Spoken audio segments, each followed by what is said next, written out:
My name is Alexander Kazatsky, and today I'll be presenting What Can I Do Here? Learning New Skills by Imagining Visual Affordances. This is a joint work with Ashvin Nair, Daniel Jing, and Sergey Levin. There's a big gap between what types of manipulation tasks humans can successfully do and what robots can accomplish today. Humans operate in complex scenes, interacting with a wide range of objects. Shown here are some clips from the Epic Kitchens dataset. On the other hand, robots today are limited to very controlled and restricted tasks.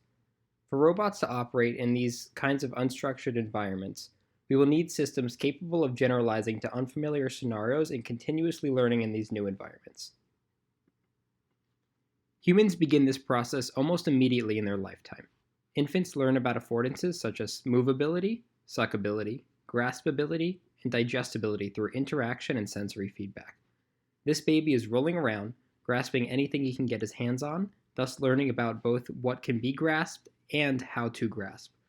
And he's doing so in a self-supervised manner, evaluating his own performance at these tasks without an external teacher. Learning and utilizing affordances through interaction in this way allows agents to acquire diverse, meaningful experiences even in unfamiliar situations. If we could replicate this behavior in our agents, we could allow our robots to successfully interact in wildly more diverse settings than what they do now.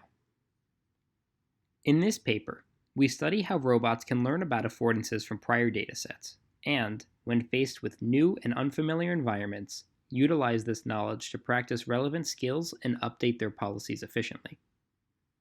On the left, we see videos from a prior dataset collected with the robot accomplishing various tasks such as drawer opening and closing, as well as grasping and relocating objects.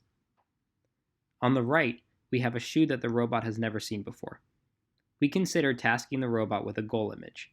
How can the robot learn to manipulate the environment successfully and grasp this shoe without any external supervision? To do so, we face several challenges. The robot must be able to evaluate its own success somehow without an externally provided reward. When dropped in the new environment, it must be able to practice potentially useful behaviors that the environment affords. And the robot must be able to actually learn these behaviors from the prior data, as well as continue learning in the new environment. Next, we will discuss our method, Visual Motor Affordance Learning, or VAL, which addresses these challenges. This is an overview of our method. VAL has an offline phase where affordances and behaviors are extracted from prior data, and then an online phase where the agent is dropped in a new environment and must practice skills. Given a prior dataset demonstrating the affordances of various environments, VAL digests this information in 3 offline steps. First, VAL learns a compressed representation of this data using a vector quantized variational autoencoder, or VQVAE. This process reduces our 48 by 48 by 3 images into 144 dimension latent space. Distances in this space are meaningful, giving us a mechanism to self-evaluate success. Given the current image S and the goal image G, we encode both into the latent space and threshold their distance to obtain a reward. Later on, we will use this representation as the latent space for our policy and queue function. Next, VAL learns an affordance model by training a conditional pixel CNN on the 12 by 12 discrete latent space of the VQVAE, yielding expressive goal generation which we will use for exploration and for relabeling goals. On the bottom left, we see that the conditioning image contains a pot, and the decoded latent goals on the right show the lid in different locations. Last in the offline phase, VAL must learn behaviors from offline data, which it can then improve upon later with extra online interactive data collection. To accomplish this, we train a goal condition policy on the prior dataset using advantage-weighted actor critic, an algorithm specifically designed for training offline and being amendable to online fine-tuning. Now, when VAL is placed in an unseen environment, it uses its prior knowledge to imagine visual representations of useful affordances, collects helpful interaction data by trying to achieve these affordances, updates its parameters using its new experience, and repeats the process all over again. So in this real example, on the left we see the initial state of the environment, which affords opening the drawer as well as other tasks. In step 1, the affordance model samples a latent goal. By decoding the goal, we can see the affordances to open a drawer. In step 2, we roll out the trained policy with the sampled goal. we see it successfully opens the drawer, in fact going too far and pulling the drawer out all the way. But this provides extremely useful interaction for the RL algorithm to further fine-tune on and perfect its policy. We evaluate our method in 5 real-world test environments and assessed Val on its ability to achieve the corresponding affordances. Each test environment consists of at least one unseen interaction object and 2 randomly sampled distractor objects. For instance, while there is opening and closing drawers in the training data, the handles are different. We will now go through each task and demonstrate how Val enables self-supervised learning on these new environments. In each case, we begin with the offline train policy, which usually solves the task inconsistently. We can see here that when we evaluate the offline policy on a goal image, it opens the drawer only sometimes. Then, we collect more experience on the task using our affordance model to sample goals. In total, this amounts to about 5 minutes of real-world robot interaction. Finally, we evaluate the fine-tuned policy, which has learned to consistently solve the task. In this environment, the agent interacts with a drawer which has an unseen handle. At test time, we ask it to open the drawer. During offline evaluation and online training, the policy fails because the black handle can misleadingly look like a part of the finger, leading the arm to overshoot the handle. During evaluation, we see that the agent now accommodates for the misleading handle, lowering its hand to an appropriate height and successfully opening the drawer. In this environment, the agent interacts with a teddy bear that it has never seen before. At test time, we ask it to place the bear into the tray. During offline evaluation and online training, the policy fails because bad grip placements result in the teddy bear slipping out and incomplete placements result in the object falling out of the tray. During evaluation, the agent learns to grasp more reliable parts of the bear and also push down on the object to assure that it stays in the tray.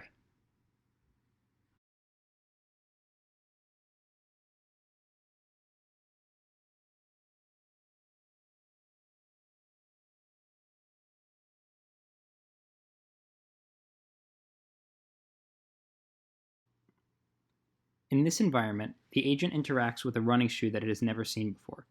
At test time, we ask it to pick up the shoe. During offline evaluation and online training, the policy fails because unlike other shoes it has seen, the laces are not thick enough to grasp. During evaluation, we see that the agent learns to grasp either the sole or the body of the shoe instead of the thin laces.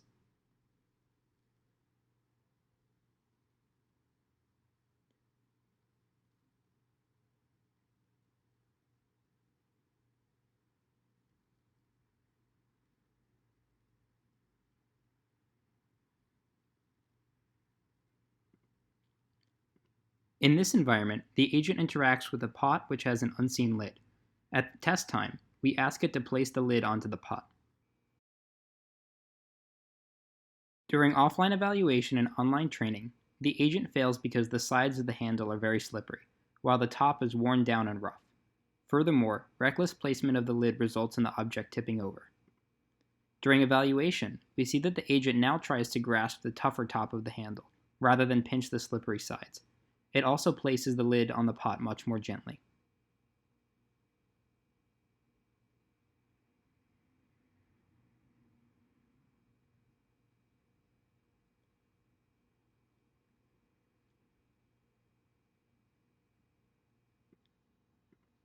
In this environment, the agent again interacts with a drawer which has an unseen handle. At test time, we ask it to close the drawer. During offline evaluation and online training, the agent again fails because the black handle can misleadingly look like part of the finger, leading the hand to overshoot the drawer. Interestingly, the agent also discovered that after missing the handle, it can still recover by tilting the drawer upwards. During evaluation, we see that the agent now accommodates for the misleading handle, lowering its hand to an appropriate height and successfully closing the drawer.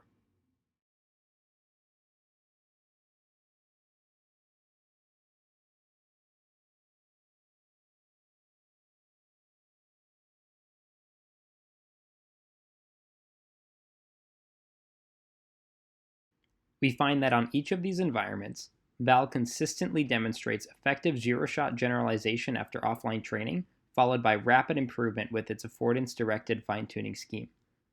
Meanwhile, prior self-supervised methods barely improve upon poor zero-shot performance in these new environments. For further analysis, we run val in a procedurally generated, multitask environment with visual and dynamic variation. Which objects are in the scene, their colors, and their positions are randomized per environment. The agent can use handles to open drawers, grasp objects to relocate them, press buttons to unlock compartments, and so on. We evaluate val's ability to fine-tune on the following scenarios. 1. Placing an unseen object into a tray. 2. Opening an unseen drawer. 3. Pressing an unseen button. And 4. Picking up an unseen object. Visualizing the policy rollouts after fine-tuning, we see that again, given a single off-policy dataset, our method quickly learns advanced manipulation skills including grasping, drawer opening, repositioning, and tool usage for a diverse set of novel objects. Similarly, prior self-supervised methods failed to improve upon poor zero-shot performance in these new environments. In conclusion, we show that val, through raw sensory input and no external supervision, can rapidly adapt to unseen settings, enabling complex real-world generalization. Thank you.